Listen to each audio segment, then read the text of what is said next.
Aba, akala mo makakatakas ka sa akin, no? Gusto ko bang susunod lagyan ko pa ng pako yung daanan para mabutas yung gulong ng bisikleta mo? Akin ang bayad! Akala mo siguro makakalampas ka, ha? Sigurado ko pa sa dinadaanan natin. Anong klaseng aswang ba yun? Sobrang laki eh. Kung ganun talaga mambibiktima sa baryo natin, malabong mabuhay ang tao. Nakita mo ba yung laki ng bunganga nun? Ben! Takbo! Huwag ka nang lilingon pa! Diretso ka sa bahay namin! Bilisan mo!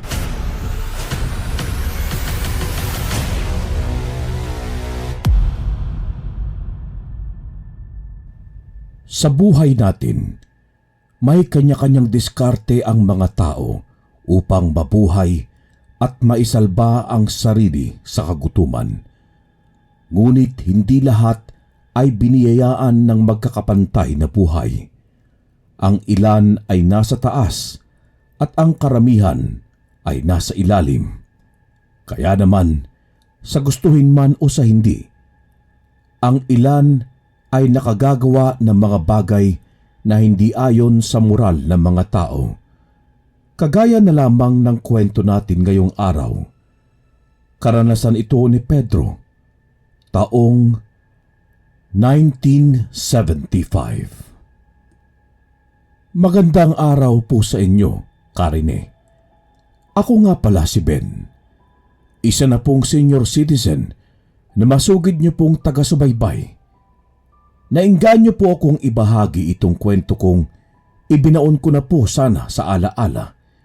Pero matapos kong mapakinggan ang mga kwento dito sa channel na ito, napagtanto kong hindi naman masamang ibahagi sa iba ang isang mapait kong karanasan sa buhay.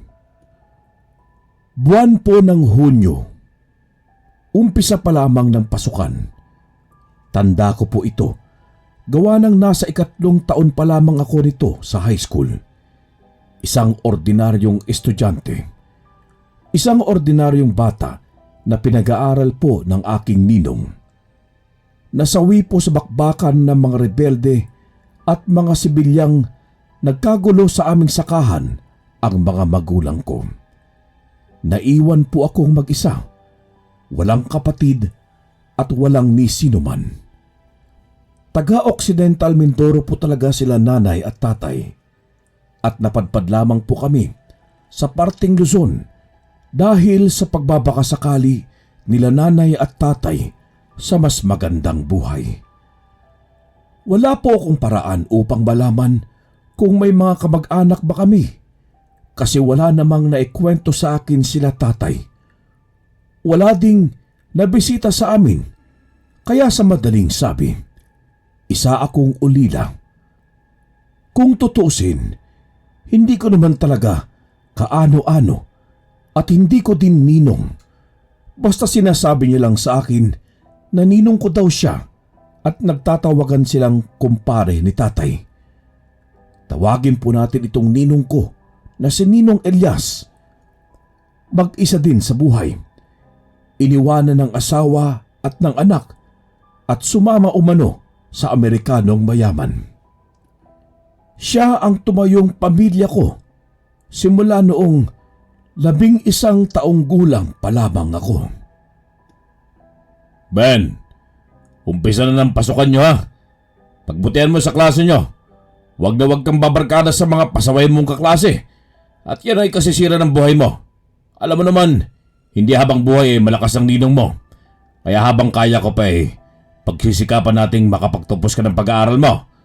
Ano na lamang ang sasabihin sa akin ng mga magulang mo kapag nagkita kami sa langit? Baka sermonan pa ako ng mga yon kapag pinabayaan kita. Wala po akong may pipintas dito sa ninong ko, Karine. Wala kasing bait. Simula nga nang iwan siya ng pamilya niya'y nagsumikap na lamang ito sa buhay niya at nakapagpundar nga ng maliit niyang negosyo na siya din at iilang tauhan niya ang nagpapatakbo. Kainan po ito. At kapag wala akong pasok ay tumutulong ako sa kanila, lalo sa pagdadala ng mga order ng mga matatagal na naming mga suki. Mga regular na customer na alam namin ang gusto sa araw-araw at ihatid na lamang namin sa mga bahay nila. Wag ho kayong mag-alala, Ninong. Wala akong hilig sa pagbabarkada. Isa pa po, gusto ko ding makapagtapos ng pag-aaral para makatulong na din po ako sa inyo. At saka, para naman makapaghanap na kayo ng makakasama nyo sa buhay. Ninong, may iba ako. Kayo po ba umaasa pa na babalik sa inyo yung asawa nyo? Kasi, kung ako patatrangin nyo hindi naman sa nagmamarunong ako pero parang malabo na pa yun nung Oras na siguro para bumitaw ka at pasahin mo naman ang sarili mo. Sige ka, hindi ako mag-aasawa hanggat wala kang asawa. Madalas ko lamang biruin itong ninong ko para naman mapasaya ko siya. Madalas lamang kasing kung walang gawa umiinom ng serbesa at malayo ang tanaw. Alam niyo po yung parang naroon nga siya pero wala yung tiwa niya. Hindi ko po masasabing nauunawaan ko ang nararamdaman niya. Kasi sa kaso ko po alam kong patay na sila nanay at tatay. Pero itong si Ninong, buhay na buhay ang asawa at mga anak. Yun nga lang, iba na ang kinikilalang tatay ni hindi nga po siya naisipang bisitahin ng kanyang mga anak. Alam mo Ben, 15 anyos ka pa lang kung ano-ano yung pumapasok sa isipan mo. Mabuti pang alalahanin mo kung paano ka magkakamedalya para naman matuwa ako. Ayoko umakyat sa templado ng wala kang medalya. Bahala ka. O sige na, ito ng baon mo. Pumasok ka na doon at madami pa kaming gagawin dito sa kainan. Nang araw ding yon, ay masaya akong nagtungo sa aming paaralan, lulan ng aking bisikleta. Mapayapa po noon ang lugar namin. Madami pa ang puno at presko pa ang hangin. Hindi katulad sa panahon ngayon na halos saang sulok ka man magtungo ay basura ang iyong makikita. Ang eskwelahan naman po namin, nasa 10 minutong pagbibisikleta o halos 1 oras kung lalakarin mo. May kalayuan sa mga naglalakad lang, kaya bentahe sa akin ang biniling bisikleta ni Ninong. Aba, Ben! Ang gwapo mo sa uniforme Pasokan niyo na pala. Kumusta naman ang ninong mo? Nagiinom pa din ba? At pinaparusahan ng sarili? Sabihin mo magbagong buhay na siya. Kalimutan na niya yung anak kong walang kwenta at kahihiyan ng pamilya ko. Walang araw na hindi ako nahihiya dito kay Elias at hindi ko alam kung ano pumasok sa utak nitong anak ko at sumama dun sa kano. Hay, pasensya ka na iho at nagagalit lang talaga ako. O siya, sige na, humayo ko na at baka mahuli ka pa sa klase mo. Ito pong si Aling Simang ay ina ng asawa ni Ninong Elias. Bagamat masasabi nating naging mayaman na nga ang anak niya. Pero hindi po ito tumatanggap ng pera mula sa kanyang anak. Labis itong nagagalit at naging kahihiyan nga sila sa kanilang baryo.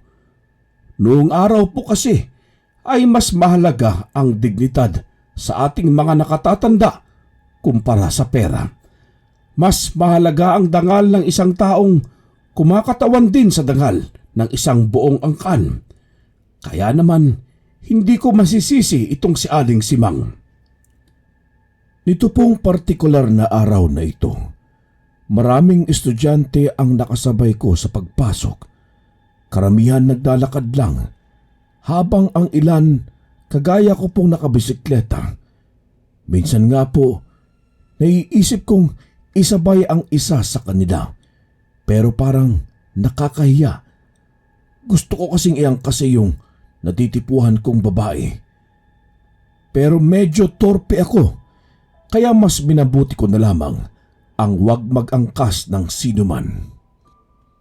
Kayo, kung dadaan kayo dito sa lupa ng lola ko, kailangan nyo magbayad. Wala lang libre sa panahon ngayon. Imbes na pagtatamnan pa namin ng gulay hindi namin magawa. Kasi may mga estudyante kailangan makarating sa eskwelahan At ito lang ang tanging pinakamalapit na daanan. Sa unahan po ng araw na yon ay mayroong konting kaguluhan. Isang lalaki kasi ang nakaharang sa daanan. Naglagay siya ng pangharang na kahoy at nanghihingi ng bayad sa mga dumadaan. Pinagpipilitan na may karapatan siyang maningil. Gawa nga ng lupain daw ng lolo niya ang dinadaanan naming mga estudyante. Ito lang po kasi ang pinakamalapit at direktang daan papunta sa eskwelahan. Walang ibang madadaanan dahil sa kapal ng mga kapunuan at ilog na kailangang tawirin. Hindi ko nga po alam kung bakit doon pa inilagay ang eskwelahan. Pwede namang sa kabilang daan papunta sa bayan. Pedro, padaanin mo na kami. Mahuhuli na kami sa eskwela Kausapin niyo na lamang ang mga magulang namin.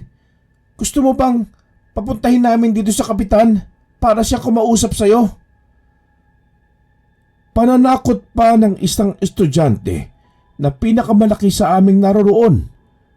Sinigundahan naman ito ng mga kasamahan at nagbanta pang ipapaalam nga sa kapitan at mga tanod ang ginagawa niyang pagharang. Matapang lang kayo at marami kayo. Sa susunod, magsasama na ako ng aso. Magtawag kayo ng gusto niyong tawagin. Pero lupa namin ito. At kung gusto kong bakuran ito, babakuran ko. Pasalamat kahit mabait ang lolo ko. Pero walang dadaan ng libre. Magbigay kayo kahit ilang sentimo. Dahil nga po sa may hawak na itak itong lalaki, wala namang nagawa itong mga nasa unahan ko kundi ang maglagay ng iilang sentimo sa naroroong lata. Siyempre, pati po ako ay walang ligtas doon. Kesa naman, lumaki pa ang gulo at baka ako pang mapag-initan, nagbigay na lamang din ako. Iniisip ko na sa susunod, lilihis na lamang ako ng daan. Pero kasi may dala akong bisikleta, maalanganin ako kung susuot pa ako sa kakahuyan.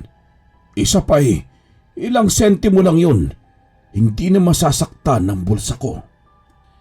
Yan! Tama yan! Kung ganyan kayo di tahimik tayong lahat dito. Paano? Mamayang hapon ulit. Ayos to. Makakapag-ipon ako nito agad. Sige na. Ano bang tinitingin-tingin nyo dyan? Dadaan ba kayo? Tatagayin ko kayo. Ilan po sa mga naroroon, hindi po maiwasan ang pagrereklamo. Hindi naman kasi lahat kagaya kong may baong pera. Ang ilan pa'y papasok na walang laman ng bulsa at mga sinaing na kamote at saging lamang ang mga baon. Kaya nga parang namroblema sila sa pagbibigay ng bayad sa daanan sa araw-araw. Pero alam ko naman na kapag naipagbigay alam ito sa kapitan, ay gagawa sila ng aksyon. Nang pagsapit nga ng hapon, habang nagbibisikleta na akong pauwi, ay nakalimutan ko na, oo nga pala, posibleng naroroon na naman itong si Pedro at nag-aabang sa mga estudyanteng makokotongan niya. Nakakainis nga kasi ang laki-laki naman ng katawan niya. Pero bakit hindi niya maisip na magtrabaho ng marangal? Hindi yung pangingikil lamang ang alam niya. Aba, akala mo makakatakas ka sa akin, no? Gusto mo bang sa susunod lagyan ko ng pako ang daanan para mabutas yung gulong na bisikleta mo? Sa akin ang bayad. Akala mo siguro makakalampas ka, ha? Sambit nito sa akin. Gayong hindi ko naman kasi siya nakita at hinahanap ko nga kung nasaan siya naroroon. Ano ka ba? Ilang sentimo lang yan. Ba't ka naman tatakasan? Di lang talaga kita nakita agad. Saka, ba't mo ba ginagawa ito, Pedro? Wala ka bang trabaho? Alam mong pwede kang huliin nila kapitan kapag pinagpatuloy mo yan, di ba? Hindi naman ako nagbibiro sa sinasabi ko. Kasi bawal naman talaga yung ginagawa niya. Walang permiso mula sa barangay. Ang ginagawa niyang panghingi ng bayad at saka sa lolo niya yung lupa. at pinayagan nga nito ang pagdaan sa lupain nila.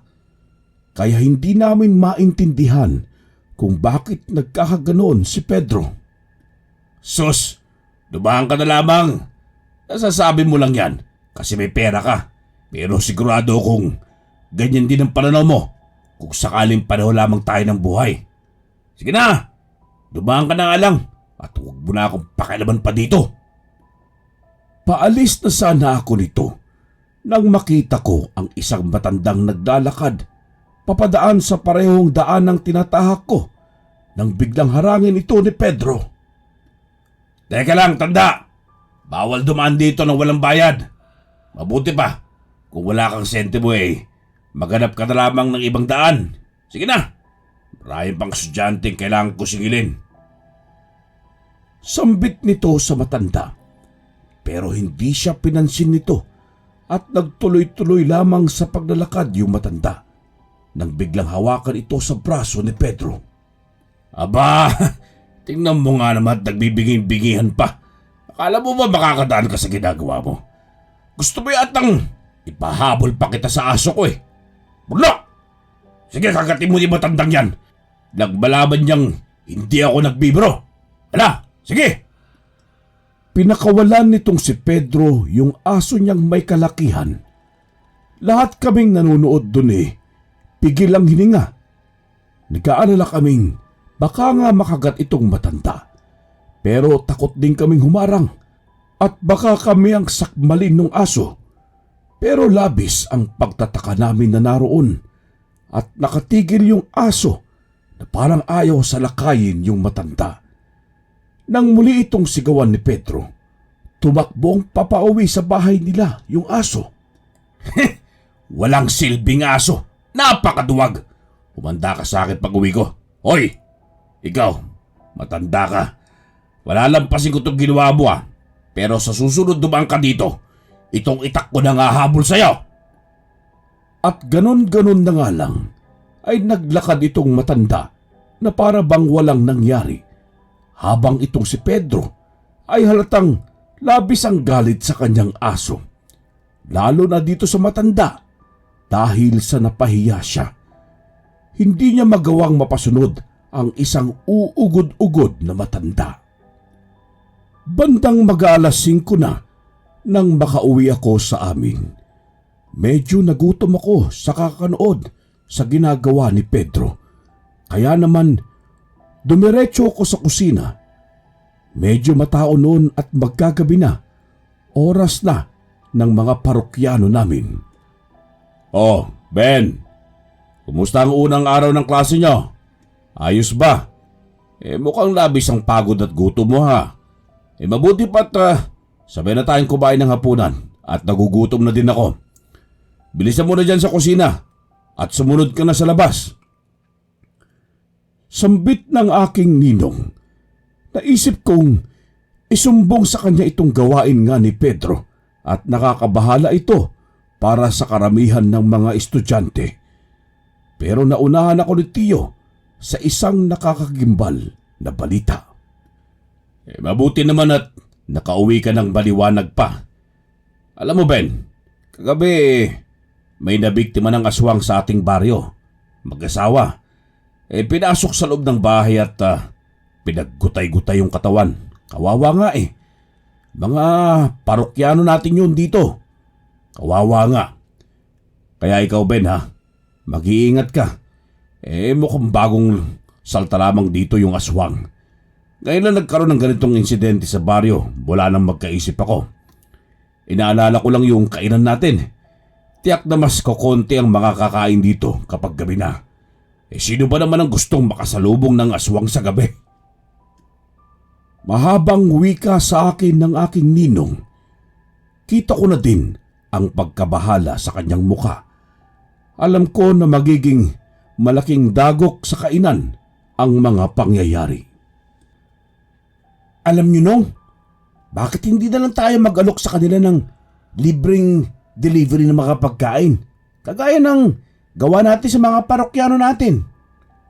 Ako, tapos sila Mang Estong, ibibisikleta lang namin o kaya kabitan natin itong sidecar ng bisikleta ko para may kasama ako sa pagde-deliver. Siguro naman, hindi umatake ang aswang sa maraming tao. Nang sa gayon hindi na kayo mag-aalala pa sa benta natin. Baka nga, mas dumami pa ang mga susuporta sa pagkain natin. Kapag ganon, di ba? Pagbumungkahi ko naman sa aking ninong. Pero ayon sa kanya, ay pag-iisipan pa niya kasi lubhang delikado daw para sa akin. At isa pa paano daw yung pag-aaral ko? Kaya naman, hindi ko na pinilit pa sa kanya. Hahayaan ko na lamang siyang magdesisyon para sa magiging plano niya sa kainan. Total alam ko naman na makakaisip siya ng paraan.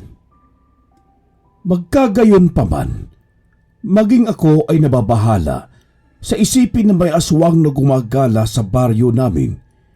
Hindi ito biro at kung nagawa niyang patayin yung mag-asawa na naikwento ni Ninong, ibig sabihin lamang ay malakas ito at maaaring tuso pa.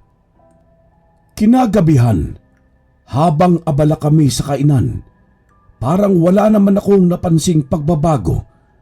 Ganon pa din ang mga taong kumakain. Naiisip ko pa na maaaring iba sa mga ito'y hindi pa nababalitaan yung tungkol sa aswang o baka naman alam na nila at wala lang silang pakialam dahil may mga masasakyan naman silang pauwi.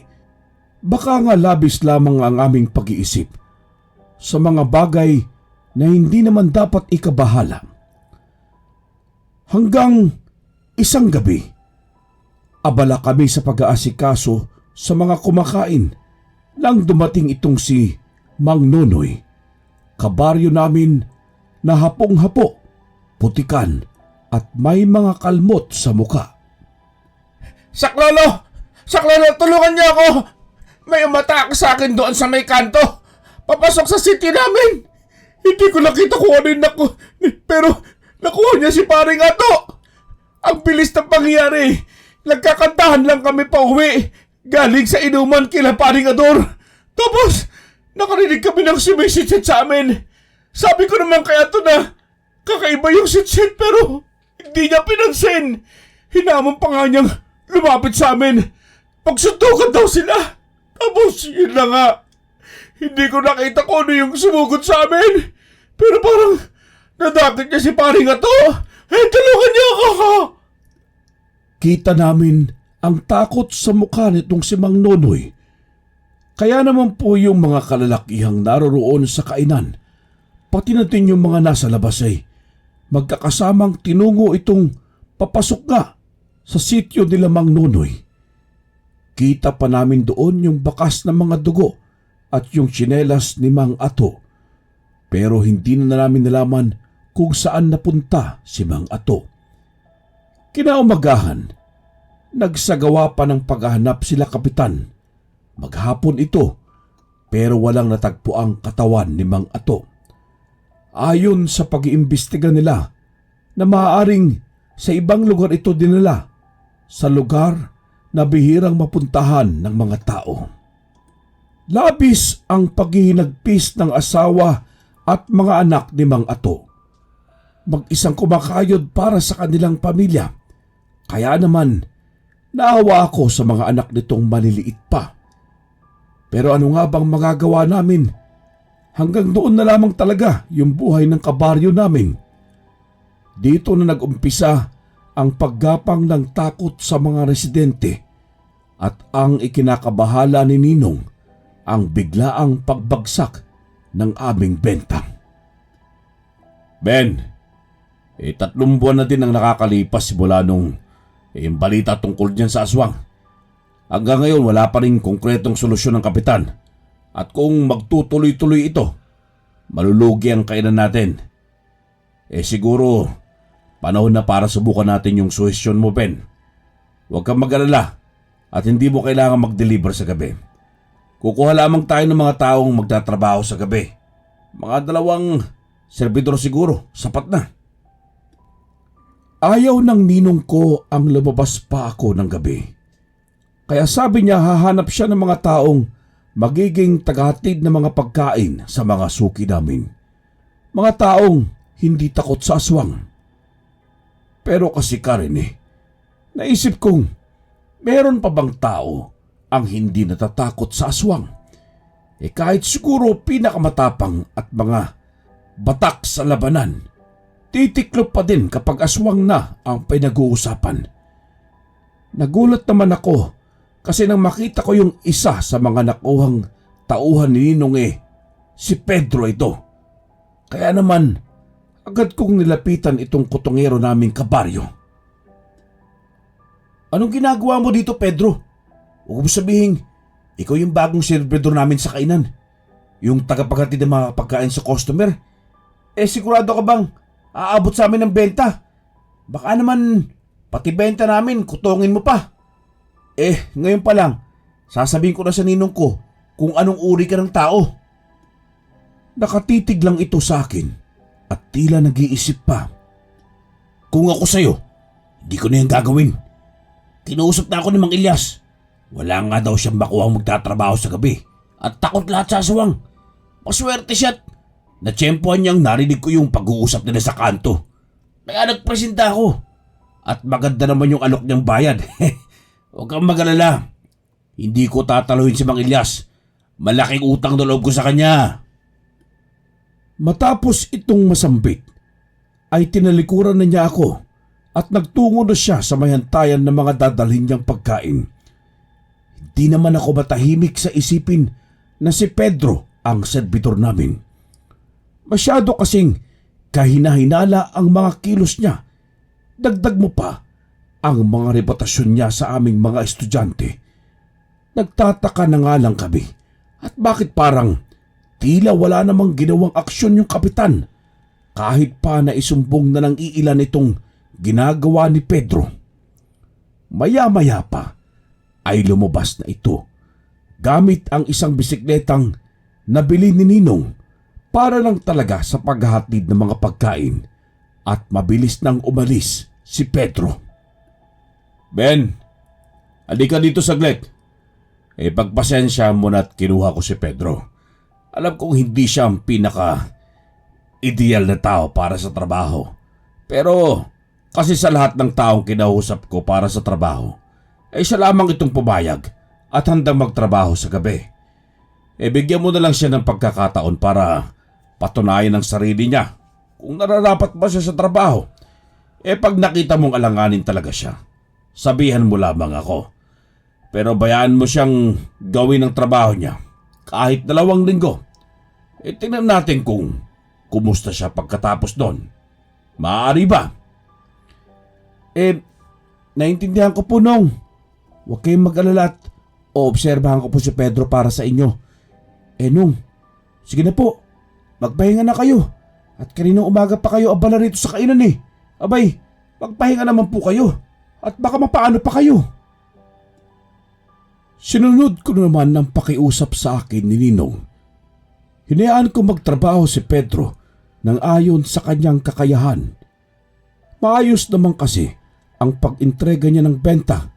Isa pa kinakausap ko ang mga suki namin na pinagdadalahan niya ng mga pagkain para lang makasigurado. Maayos din naman ang komento nila sa serbisyo nitong si Pedro. Kaya naman wala akong makitang dahilan para patigilan siya. Mukhang pinag-iigihan niya naman dahil nga doon parang natigil na yung pag-aabang niya sa mga estudyante sa umaga dahil na rin siguro sa pagod nito buong gabi. At syempre, wala na siyang lakas pa para bumangon ng napakaaga. Kaya nga, parang pabor na din sa mga estudyante ang pagkakapasok ni Pedro sa trabaho. Bandang hapon naman, nang muli kong makita itong matandang pinagbantaan ni Pedro na tatagain. Yung matanda na hindi nagawang atakihin ng aso ni Pedro. Naaroon ito at naglalakad pero parang hindi niya ako napansin. Naglakad ito papasok sa kasukalan. Balak ko sanang sundan ito. Ang kaso, bigla akong tinawag ni Pedro. Oy, Ben! Papunta ka na ba sa kainan? Sabay na tayo! Pinapunta ako maaga ni Mang Ilyas ngayon eh. Tumulong daw ako sa kusina sa paghuhugas. Maangkas ako. Nakakahingal maglakad eh. Ang layo eh. Sambit nitong si Pedro sa akin. Gustuhin ko mang tumanggi at buti nga sa kanya maglakad. Pero tamad ako makipagtalo kaya iniangkas ko na lamang siya. Wala kaming imikan nito hanggang sa makarating kami sa kainan kung saan naman patakbo siyang nagtungo sa kusina at huli na daw siya. Ako naman ay nagtungo sa may kahera. Kailangang matignan ang takbo ng kainan at wala noon si Ninong. Kaya ako ang punong abala sa kainan. Matapos kong makita ang benta ng maghapon, ay hinarap ko naman itong mga customer namin sa panggabi. Maswerte kami na kahit may pagala-galang ang aswang, ay may kumakain pa din sa kainan namin kahit gabing-gabi na. Alam mo kasi iho, kahit naman may balita ng aswang hindi pa din ako makatulog nang hindi nakakain dito sa kainan nyo. Abay, heto nga't may baon akong lana at buntot pagi. Baka sakaling magamit ko kung aatakin ako ng aswang. Mabuti na nga lang, palagi ako sinasama nitong anak ko. Kaya siguro abay magdadalawang isip din yung aswang na sugurin ako. Baka gusto nilang makatikim ng bala. Sambit sa akin ni Aling Minerva, isa sa mga matagal na naming suki sa kainan. Palagi nitong kasama ang kanyang anak na pulis, na isa ding magiliw na suki na mahilig sa pinapaitan at buto-buto. Mabuti po pula't meron kayong mga pangontra. Baka kaya naman hindi kayo nilalapitan. Baka kailangan ko na din maghanap ng ganyang lana para naman mapanatag ako, lalo kapag ginagabi ako mula sa eskwela. Iho, kung gusto mo na ganito may nagtitinda nito sa bayan, sa tabi ng simbahan. Hanapin mo lamang doon yung matandang puti ang buhok at singkit. Araw-araw siyang nasa may gilid ng simbahan at nagtitinda ng kung ano-ano. Itanong mo lamang ang tungkol sa lana at alam na niya yon. Matapos naman po ang usapan namin, ay hinayaan ko na itong mag-usap habang hinihintay ang kanilang pagkain. Tinandaan ko ang bilin nitong Ali at bukas na bukas nga ay tutungo ako sa may simbahan. Wika ko pa nga sa aking sarili na kung sakaling magkagipitan, hindi ba? At saka walang mawawala sa akin kung maniniwala ako sa mga ganitong pangontra, hindi ba? Maya-maya naman ay dumating na itong si Ninong at may mga iilang mga dalang kahon. Kaya agad ko siyang nilapitan upang maalalayan. Nong, magandang gabi po. Ano naman itong mga dala nyo? Mukhang madami to Mga tosino at longganisa yan mula dun sa bago kong kaibigan. Subukan ko daw kung mabenta dito sa lugar natin. Kaya naman hindi ko na tinanggihan kasi wala namang bayad Ayaw pa ba ako? Mukha naman maganda ang pagkakabalot nila at malinis ang karne. Kaya susubukan natin. At kapag nagustuhan ng mga suki natin baka maging regular na natin silang supplier nito. Ano sa tingin mo? Tanong nitong ninong ko habang labis ang ngiti at tuwang-tuwa sa mga dala niyang paninda. Hindi ko nga lang alam kung sino bang kaibigan niya ito at napakagalante naman yata. Ayos po yan, takalibre kayo nung maaari kaya akong magtinda niya sa eskwelahan nung. Tiyak, nabibili sa akin yung mga guru doon. Pero ipapautang ko po kasi alam niyo naman po sa sahuran pa sila magkakapera Pero tiyak naman na magbabayad ng mga yun para lang may paubos natin agad ang mga ito at malalaman natin kung masasarapan ba ang mga bibili. Abay, magandang ideya yan, Ben. Mahusay ka talaga mag-isip. Negosyante ka nga. Sige, kumuha ka lamang dyan ng tingin mo may bebenta mo sa kanila. Ipapalagay ko muna sa freezer para hindi naman masira. O siya, teka nga, narito na ba si Pedro? Nagbilin ako sa kanyang tumulong sa kusina Kanina pa pong naririto. Nakasabay po sa akin nung pauwi ako mula sa eskwelahan. Tatawagin ko po ba? Abay, wag na. Hayaan mo na siya doon. Mamaya 8:00, huwag niyo kalimutan yung mga suki natin na regular na kumukuha ng pagkain Baka may makaligtaan kayong padalhan. Ikaw na munang bahala dito, Ben. Patutulog na lang muna ako. Ay, nakakapagod ang biyahe sa daan. Kailan ba kasi papagawa yung mga kalsada sa Bukana? Pinakakailang palit na ako ng gulong dahil sa sobrang pagkalubak niyan eh. Reklamo ng ninong dahil sa kalsadang aakalain mong nasa buwan ka dahil sa sobrang pagkabako-bako ng daanan. Nagtuloy na ito sa kwarto para magpahinga na habang ako naman ay pinahanda ko na yung mga pagkaing ipapadala sa mga suki namin na tamad nang magtungo sa tindahan. Medyo madami ito at naawa naman ako kay Pedro. Gawa nga ng ilang oras na din siyang nasa kusina at tiyak na pagod na ito. Hey, ito na bang lahat nung i-deliver? Sige, at medyo madami-dami pa ito. Mauna na ako. Sandali, sasamahan na kita. At madami nga ito. Isa pa eh, may bago tayong mga produkto na ibig kong pasubukan sa mga parokyano natin kaya sasama ako. Balak kong ipakilala sa mga suki namin itong langgonisa at tosino. Nagdala ng ninong para naman matuwa siya kapag nalaman niyang nakapagbenta na ako. Nga ako sa iyo, Ben. Nag-aaral ka sa umaga tapos nagtatrabaho ka sa gabi. At maayos mong napapamahalaan ng kainan kahit wala si Mang Elias. May swerte ang ninong mo sa iyo. Paano pala kapag nakapagtapos ka na? Aalis ka na din ba dito? Kagaya nung pamilya ni Mang Elias? Abay, kailangan magsipag no? Hindi habang buhay na nariyan si ninong para bantayan ako. Isa pa, kapag nakapagtapos na ako ng high school sa bahay lang din ako magkukuleyo. Para magawa ko pa rin tumulong dito.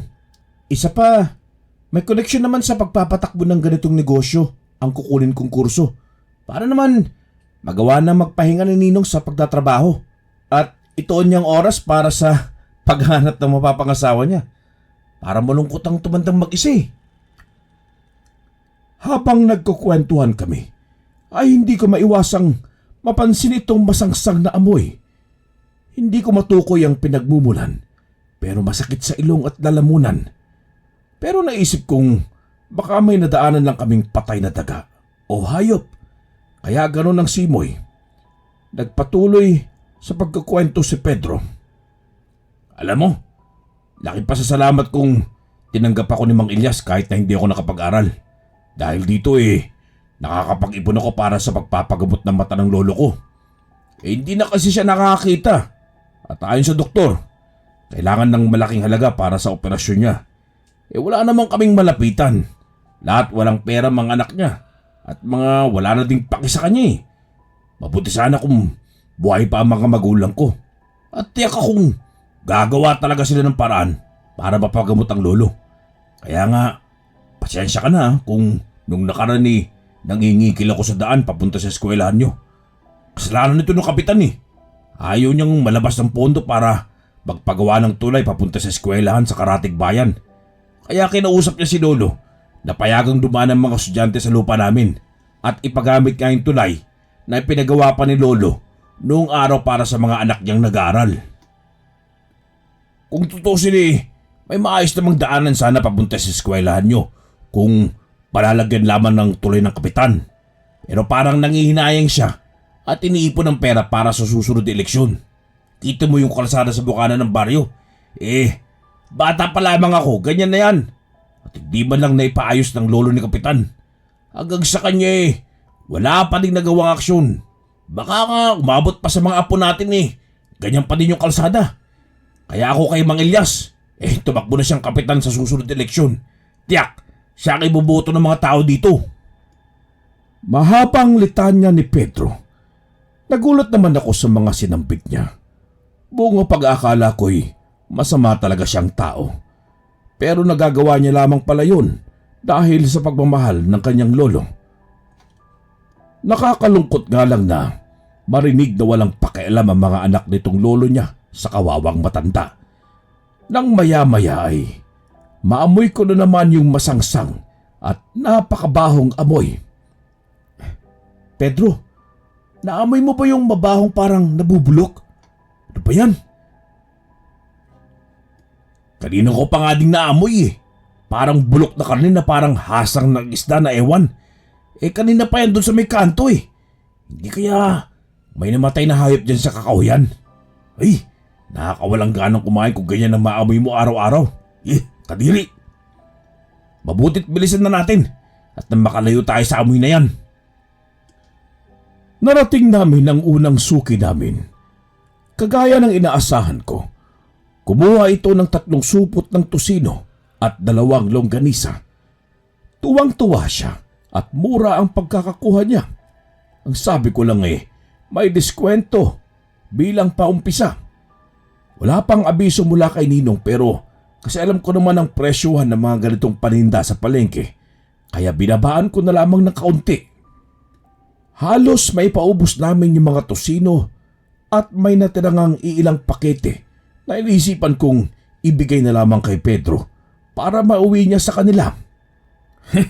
Ang galing mo palang magbenta, Ben. Ang galing mo makipag-usap. Parang kahit wala akong pera gusto kong bumili niyang tosino Napag-aaralan ba yan sa eskwelahan? Tila namangha itong si Pedro at nais nga niyang malaman kung itinuturo daw ba ang pagbebenta sa eskwelahan.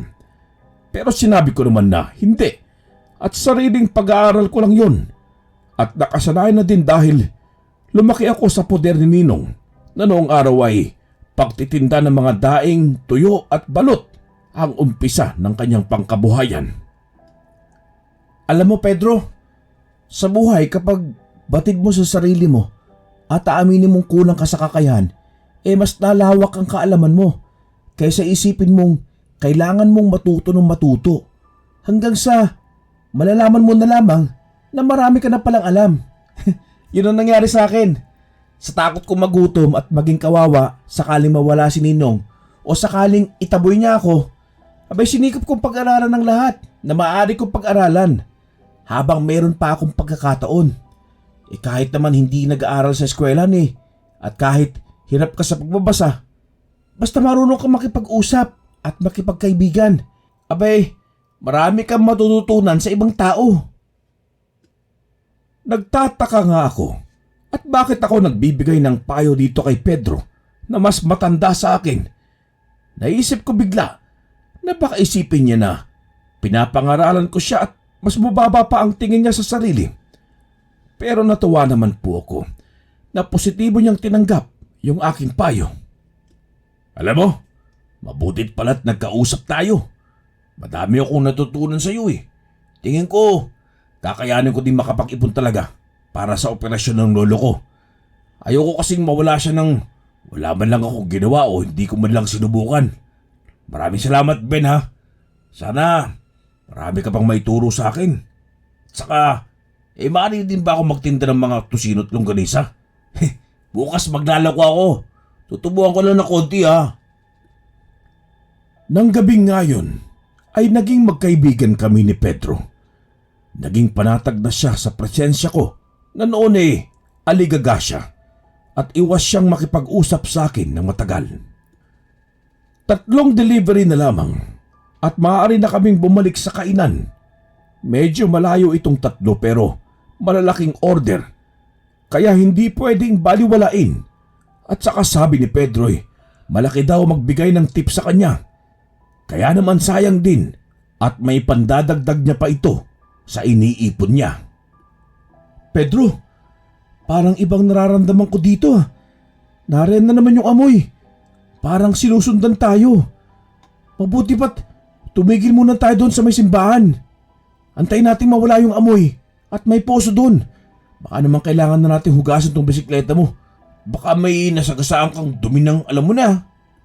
Sa pag-aakala namin, baka nga may dumi ng hayop ang nasagasaan itong sinasakyan namin at sa takot na nagkalat na ito ay napagpasyahan naming magtungo dito sa poso na malapit sa likod ng simbahan para hugasan yung bisikleta at sidecar. Totale, naubos na namin yung mga dala naming delivery at iilang pakete na lang po yung tosino ang naroon.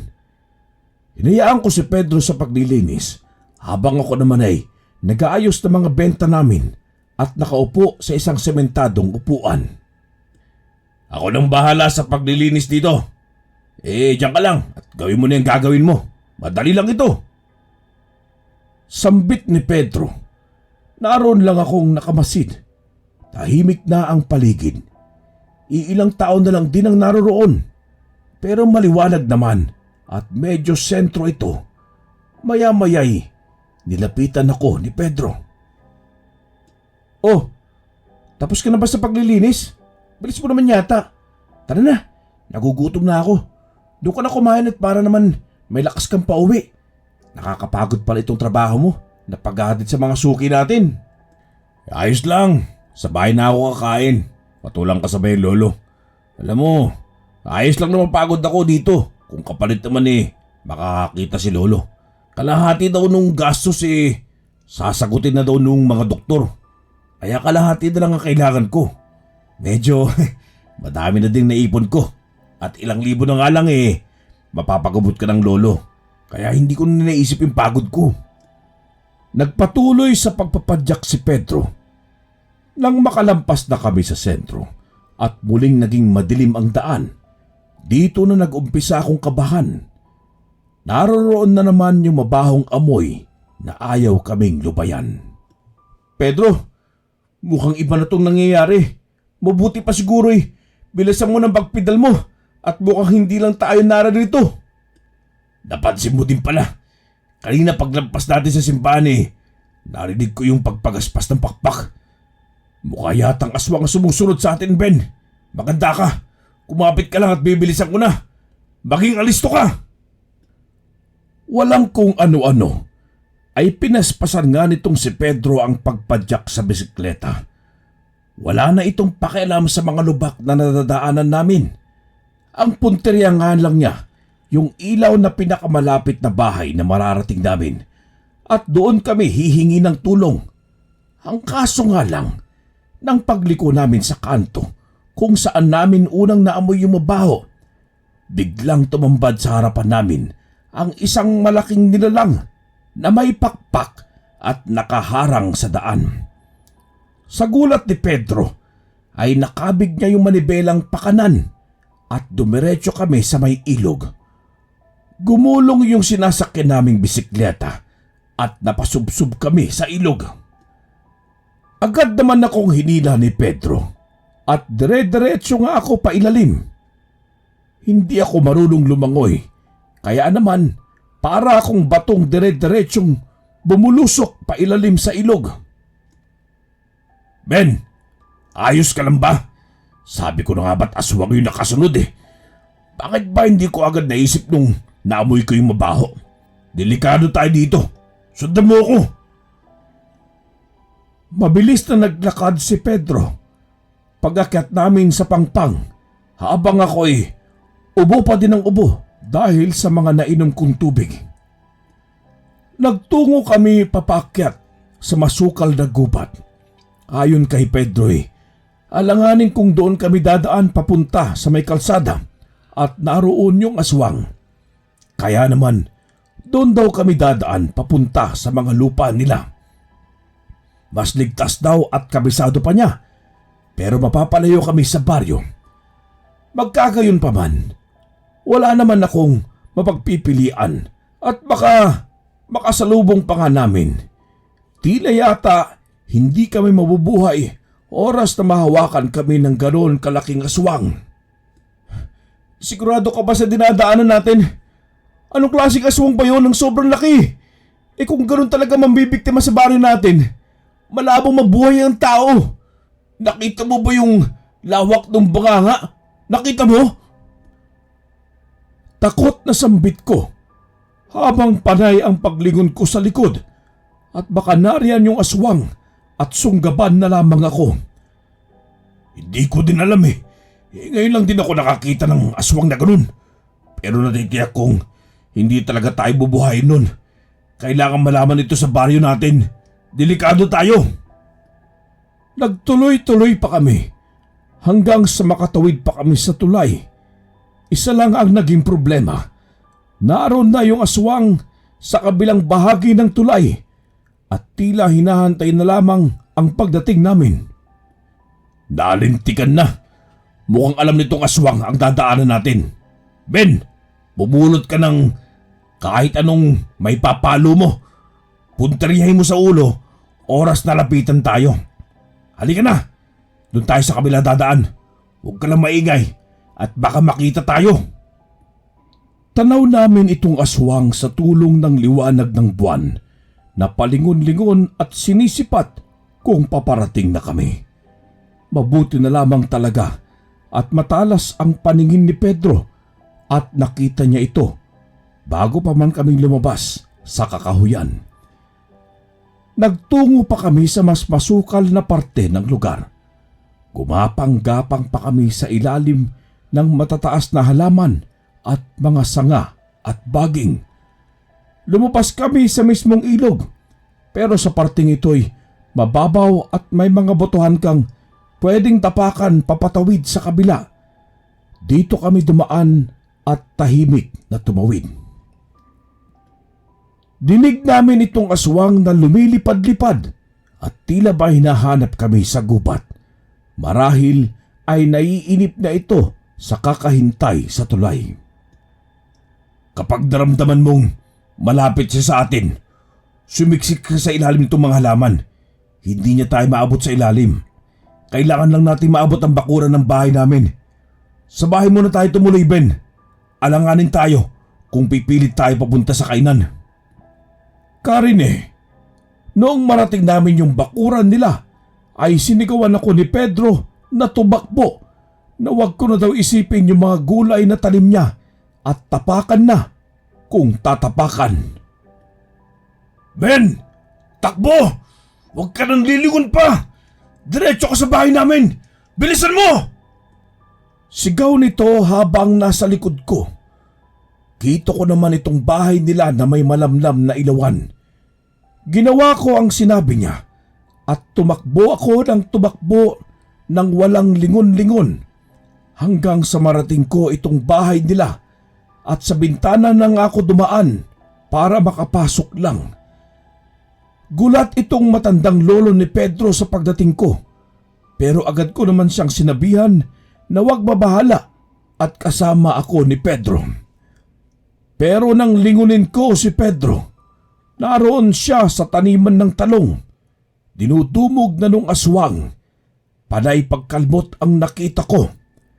At tiyak kong mamamatay si Pedro kung wala akong gagawing aksyon. Kaya naman, naganap ako ng armas sa bahay nila. Tanging nakita ko po ay asarol. Pero dahil sa buhay at kamatayan na ni Pedro ang nakasalalay sa gagawin ko, mabilis kong dinampot yung asarol at sumugod sa aswang. Sa labis na gigil nito kay Pedro, hindi niya napansin ang paglapit ko at pinaghahataw ko ito ng asarol sa likod niya at kita ko ang paglabas ng mga buto nito at dugo sa bawat paghataw ko ng asarol hanggang sa nagawa nitong lumayo sa amin. Pero labis yung galit at gigil ko kaya sinugod ko ito hanggang sa maasarol ko yung ulo niya at bumaon ito dahilan para hindi ko na matanggal pa. Unti-unting nanginig itong aswang, Karine. Yung parang kinukumbulsyon hanggang sa mawalan na ng buhay at unti-unting bumalik sa anyong tao nito. Karine, kung inaakala niyo po na yung matanda yung aswang, nagkakamali kayo. Kahit kami ni Pedro ay nagulat sa nalaman. Si Kapitan, yung aswang. Walang iba kundi ang ganid naming kapitan na walang nagawang matino sa aming lugar. Siya pa pala ang anay na sumisira dito at sa mga residente. Siyempre, iniulat namin ito sa kinaukulan. Tutale, tatagpas ko na yung pakpak nito at hindi ito nawala.